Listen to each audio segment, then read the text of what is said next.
Selamat pagi semuanya.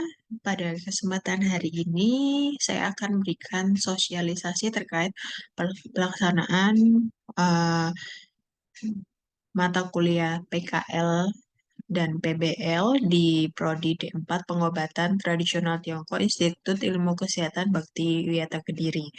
Baik, untuk pelaksanaan mata kuliah PPL dan PKL ini di mahasiswa reguler merupakan hal yang wajib ya dilakukan oleh seluruh mahasiswa baik reguler maupun RPL.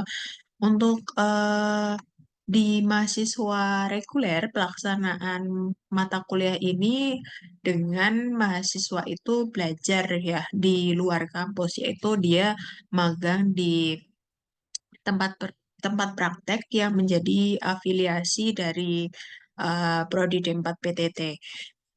Dan tentunya durasi prakteknya itu atau magangnya menyesuaikan dengan jumlah SKS dia tempuh ya. Misalnya untuk PBR ramuan ini 3 SKS, berarti durasi magangnya biasanya 3 minggu. Jadi satu SKS-nya itu bernilai 1 minggu.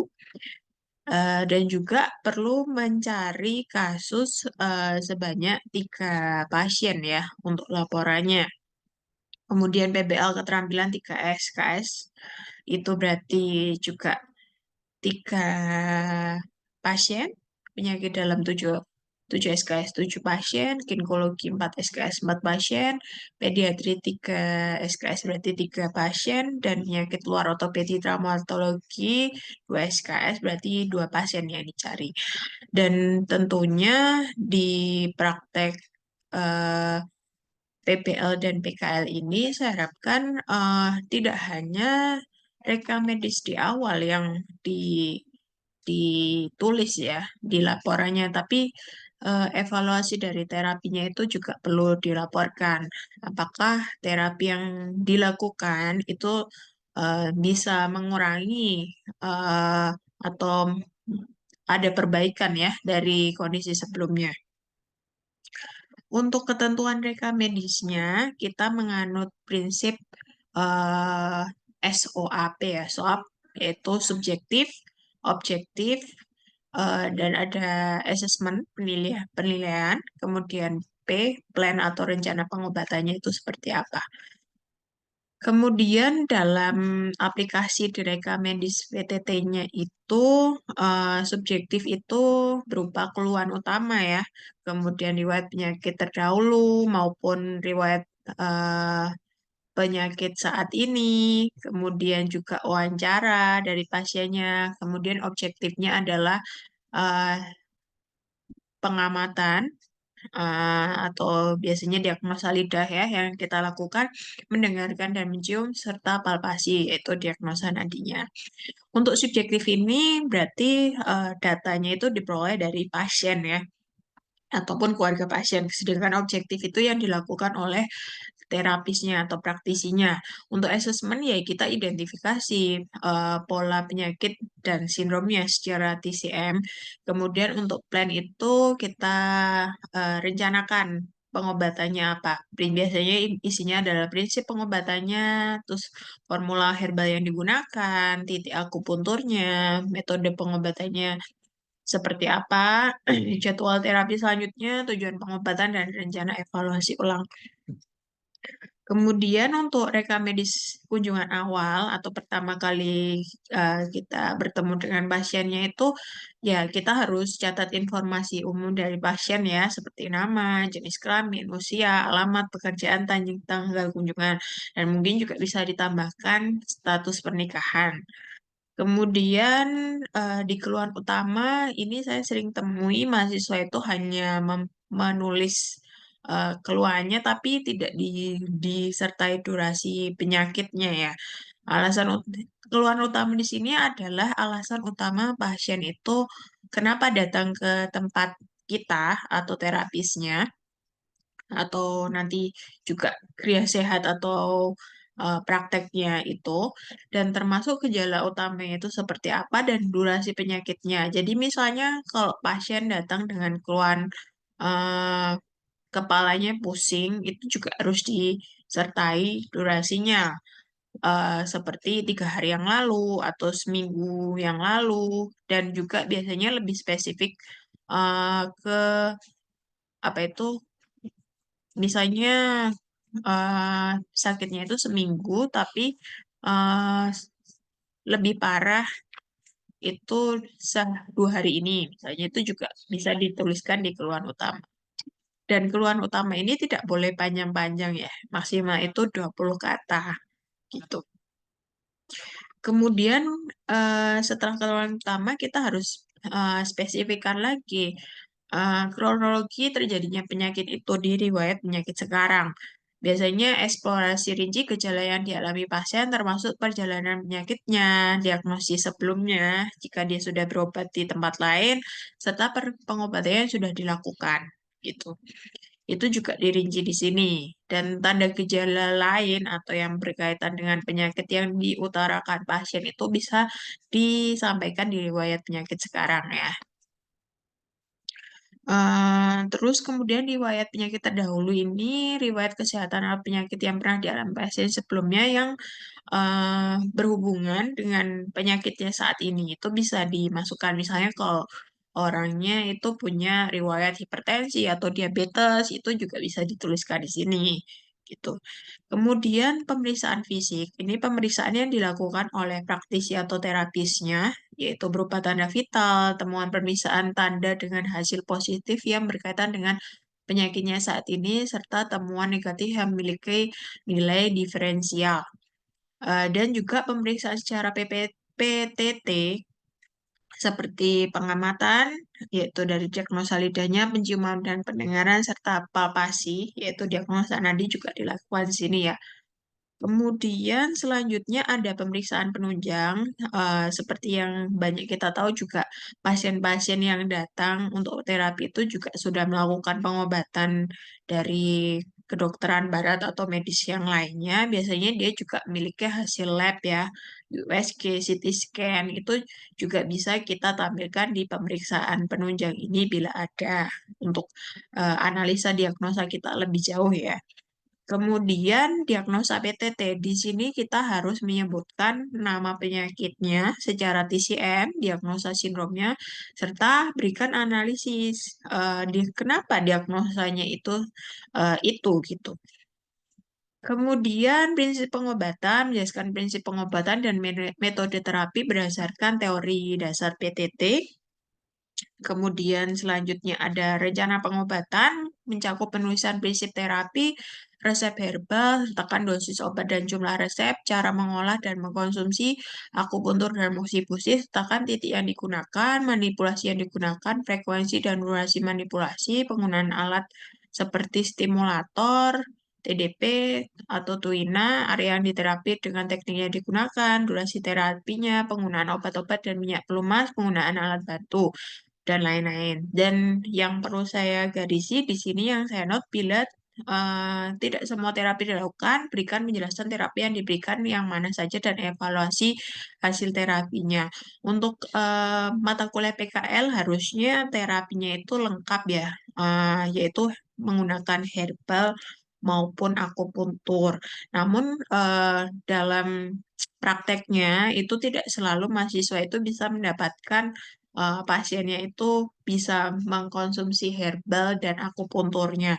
Jika memang dalam kenyataan di laporan kasus yang didapatkan itu tidak bisa mendapatkan pasien yang bisa diterapi keduanya, saya harapkan ya tidak apa-apa di rencana pengobatan itu ditulis, tapi di note yang benar-benar dilakukan itu yang mana. Misalnya kalau yang hanya dilakukan akupunturnya ya yang dilakukan adalah diberi penjelasan yang dilakukan akupunturnya gitu. Karena ini kan sebenarnya laporan ini sebagai sarana pembelajaran kita juga ya.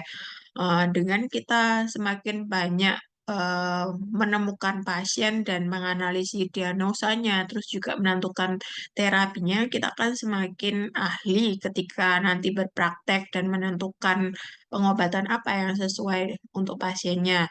Dan juga kalau memang dengan terapi yang bermacam-macam itu juga kita juga bisa melihat ya apakah satu pasien ini apa itu cocok untuk lebih baik hasilnya ketika di terapi akupuntur dan herbal keduanya ataupun akupuntur saja atau herbal saja. Jadi nanti untuk laporan rencana pengobatannya atau yang dilakukan dalam pengobatannya itu menyesuaikan dengan eh, kenyataan pasien yang didapatkan. Walaupun rencana pengobatannya harusnya dilaporkan secara lengkap. Kemudian di yang bedanya antara yang PKL dan PPL, untuk PKL kan memang harus lengkap semuanya, baik terapinya berupa akupuntur, tuina, kalau juga bisa melakukan, ataupun herbalnya. Tapi untuk PPL, eh, ramuan, itu fokusnya lebih ke herbalnya ya yang dipakai. Jadi saya harapkan yang dicari adalah pasien yang bersedia mengkonsumsi herbal itu gitu. Untuk kita lihat efek terapinya setelah mengkonsumsi herbal itu. Kemudian yang PK, PBL keterampilan itu lebih fokusnya ke terapi keterampilannya yang dilakukan seperti akupuntur, tuina, moksa, kuasa, kop, dan lain-lainnya yang bisa kita gunakan ya untuk mengobati pasien itu yang lebih kita fokuskan bukan herbalnya. Jadi perbedaan PKL dan BBL seperti itu. Dan saya harapkan untuk laporan per kasusnya itu tiap pasiennya paling nggak ada 2 kali evaluasi tindakannya ya. Jadi misalnya kalau pasien itu di treatmentnya 1 minggu, berarti harusnya terapinya itu laporannya itu dibuat 3 ya. Ya pertama yang pertemuan pertama, kemudian yang evaluasi kunjungan selanjutnya itu yang 1 dan 2. Jadi saya harapkan laporannya satu pasien itu ada 3. Ya, dari rekam medis awalnya, kemudian nanti juga ada rekam medis selanjutnya yang kunjungan kedua dan tiganya gitu. Supaya kita tahu terapi yang kita berikan itu memberikan perubahan kondisi ke pasiennya atau tidak. Kemudian saran. Saran ini mencakup instruksi, kontrol berikutnya, serta hal-hal yang perlu diperhatikan pada pasien. Kemudian ini untuk rekam medis kunjungan selanjutnya yang perlu dicatat apa saja seperti perkembangan kondisi setelah konsultasi sebelumnya, perubahan kondisi setelah terapi sebelumnya, efektivitas dan respon terhadap pengobatannya, hasil pemeriksaan penunjang, serta tambahan atau koreksi diagnosis. Jadi misalnya kalau di awal itu keluhannya pusing atau nyeri misalnya, itu di kunjungan selanjutnya apakah pusing atau nyerinya itu berkurang, kita juga perlu evaluasi itu dengan supaya ya apa yang kita lakukan itu ternyata ada memberikan hasil atau efek ya ke pasiennya. Kemudian rencana pengobatan juga bisa ditulis apa yang dilakukan hari pada kunjungan kedua itu atau selanjutnya ke pasien, apakah terapinya masih sama atau ada perubahan, itu bisa dicatat di sini ya. Kemudian saran juga bisa dimasukkan lagi di kunjungan selanjutnya sama seperti di kunjungan yang pertama. Ya, itu yang bisa saya sampaikan untuk sosialisasi format PKL dan PPL di Prodi D4 PTT. Kemudian saya akan share contoh ya aplikasi kalau nulisnya di rekam medis itu seperti apa.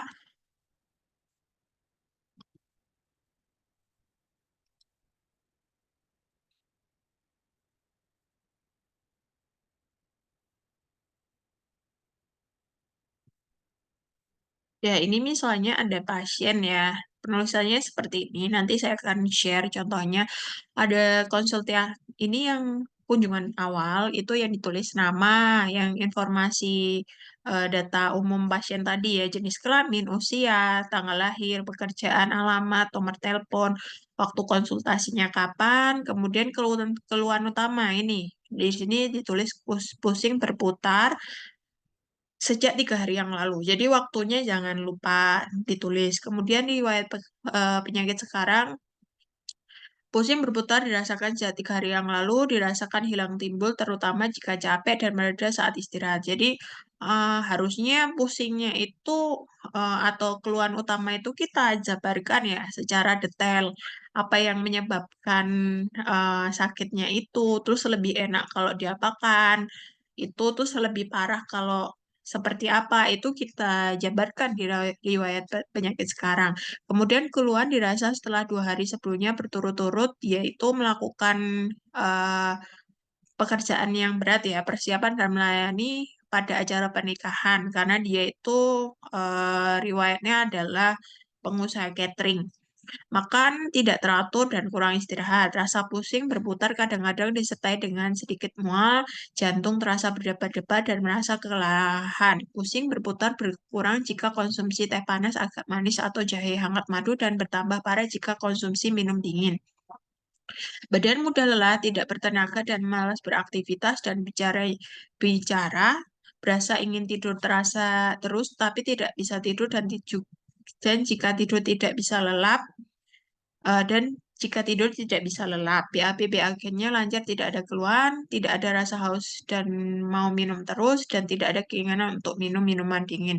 Nafsu makan masih ada, tidak ada keringat malam atau merasa panas di telapak kaki dan tangan. Sudah minum obat Vertigo, obat diminum rutin, tapi perubahannya sedikit. 2 hari ini nafsu makan menurun, perut kembung jika makan banyak, jika minum jahe dicampur madu rasa kembung, dan cepat capek berkurang. Untuk gejala lain yang ditemui saat konsultasi awal itu bisa dituliskan di sini ya. Kemudian riwayat penyakit terdahulu, jika tidak ada, berarti tidak pernah menderita penyakit kronis atau penyakit parah. Pemeriksaan fisik ini yang dilakukan oleh terapisnya, kita cek suhu, tensi, respirasi nadinya, terus juga penampakan yang kita lihat ya, mulut, bibir, pucat, tidak bercahaya, terus sertakan foto lidahnya, kemudian berikan deskripsinya juga. Lidahnya itu bentuknya gemuk, warnanya pucat, dengan pinggiran lidah tampak cetakan gigi, saput lidahnya putih tipis, tidak tampak berminyak. Kemudian juga nadinya kita tulis secara pinyin Mandarinnya atau Hanzinya ya, yaitu dengan sebutan Si dan Wo. Kemudian pemeriksaan penunjang bila ada, kalau nggak ada ya di strip aja. Kemudian diagnosa pengobatan tradisional secara TCM-nya itu berarti penyakitnya namanya Swan Yuan. Sindromnya defisiensi C dan darah dengan akumulasi kelembapan, dan kemudian kita analisa diagnosa yang kenapa kita milih itu dari tanda gejala yang ada ya di data-data dari pemeriksaan sebelumnya. Seperti di sini, pusing berputar yang berkurang setelah istirahat dan bertambah setelah aktivitas fisik, itu tandanya defisiensi C dan darah. Kemudian mudah lelah, malas bicara, ingin tidur, tapi sulit tidur, itu juga defisiensi C dan darah ya.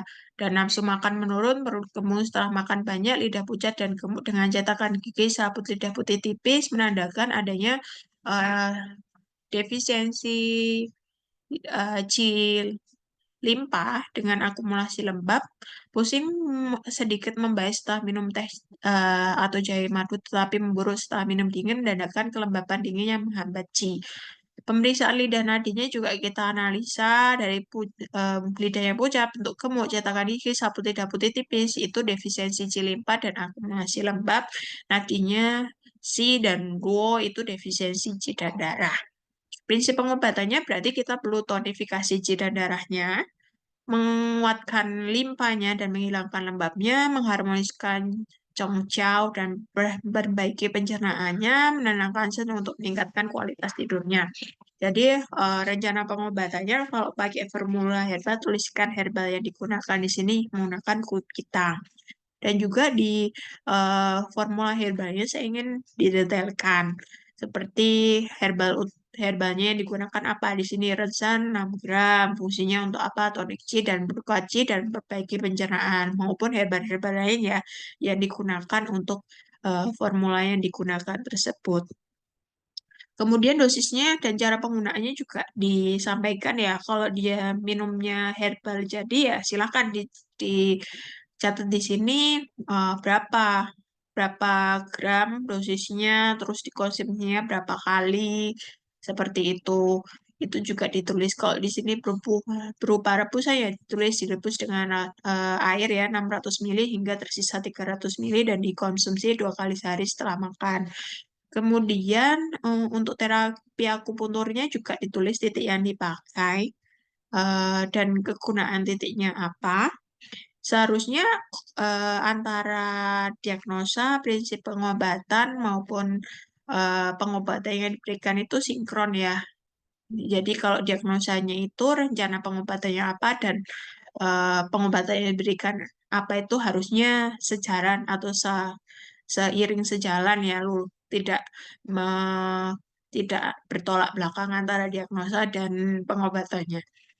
Kemudian tonifikasi di sini juga kalau kita pakai manipulasi tonifikasi di titik-titik yang ditonifikasi mana aja, yang disedasi mana, dan frekuensi dan durasinya juga bisa dicatatkan.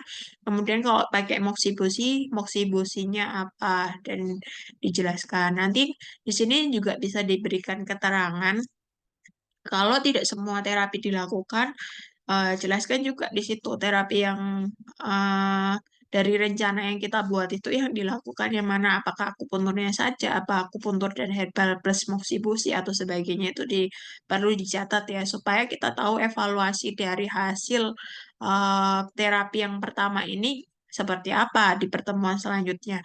Kemudian sarannya ini bisa ditulis secara detail atau umum ya. Intinya kan memang kalau kita menggunakan prinsip pengobatan tradisional Tiongkok itu kan kita harus juga memperkirakan faktor-faktor yang menyebabkan penyakit itu. Biasanya kan penyakit berasal dari pola makanan. Jadi kalau dari pola makannya ya hindari makanan yang mentah, dingin, gorengan, atau makanan yang berlemak. Terus konsumsi makanan hangat bergizi seperti sup ayam herbal, bubur merah, dan cai hangat. Porsi makan teratur tidak dalam porsi besar. Kalau pola istirahat, tidur lebih awal, hindari begadang, lakukan teknik relaksasi sebelum tidur seperti pernafasan dalam atau meditasi ringan. Aktivitas fisik bisa lakukan olahraga ringan seperti tai chi atau jalan santai di pagi hari untuk meningkatkan qi. Hindari aktivitas berat yang berlebihan, minum air hangat, teh herbal, hindari minum dingin atau es, emosi dan manajemen stres, kurangi stres dengan menghindari aktivitas berlebihan, lakukan relaksasi dan mendengarkan musik tenang dan meditasi ringan. Ya, baik. Untuk penjelasan reka medis yang saya sampaikan seperti ini, nanti bisa dilihat lagi.